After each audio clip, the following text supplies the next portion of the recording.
Ini kesalahan kita. Apakah orang Kristen tidak punya sejarah yang jahat masa lalunya? Punya. Tapi dibuka, lalu orang Kristen belajar dari sejarah yang tidak nyaman itu, sehingga hari ini orang Kristen damai-damai saja. Tidak seperti kita yang masih saling bacok sesama orang Islam. Karena apa? Kita menutupi sejarah masa lalu. Soal penghormatan kita kepada para sahabat, kita meyakini itu, kita menghormati. Apakah kemudian kalau kita belajar dari sejarah kemudian salah? Apakah kita harus percaya kepada hadis-hadis dhaif yang sebenarnya waktu itu ingin meredam orang-orang supaya tidak terlalu terjebak dalam berbagai polarisasi konflik di Madinah, mulai dari konfliknya Sayyidina Umar dan Sa'ad bin Ubadah sampai konfliknya Bani Umayyah dengan Bani Hashim.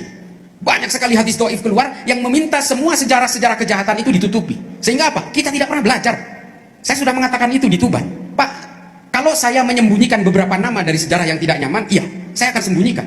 Tapi soal konflik yang membunuh Sayyidina Utsman, soal konflik yang meracuni Sayyidina Hasan, soal konflik yang membantai Sayyidina Husain, soal konflik yang kemudian membunuh Sayyidina Umar, pengkhianatan Marwan bin Hakam, masa nggak boleh kita buka? Bukalah, supaya kita belajar. Orang Kristen terlibat perang 30 tahun, membunuh 8 juta orang Eropa. Kejahatan ini. Tapi orang Kristen tidak ada yang menyembunyikan sejarahnya. Sehingga mereka kemudian membuat sebuah perjanjian namanya Westphalia Agreement dan Peace of Prague, dan mereka kemudian menghindar dari berbagai peperangan dengan sesama orang Kristen. Kita hari ini, nggak usah jauh-jauh Pak, NU sama FPI aja mau bacok-bacokan di Madura. Karena kita tidak pernah belajar dari berbagai kisah-kisah perang-perang Jamal, perang Siffin, perang Hurrah, perang Zab. Ini perang sesama orang Islam. Belum kita bercerita tentang perang antara keluarga Ibnu Saud dan keluarga Ibnu Rashidin di Saudi. Membunuh 13.000 orang Saudi. Sesama orang Islam. Karena kita nggak pernah mau belajar. Sa'ad bin Ubadah dan konfliknya dengan Sayyidina Umar, nggak ada yang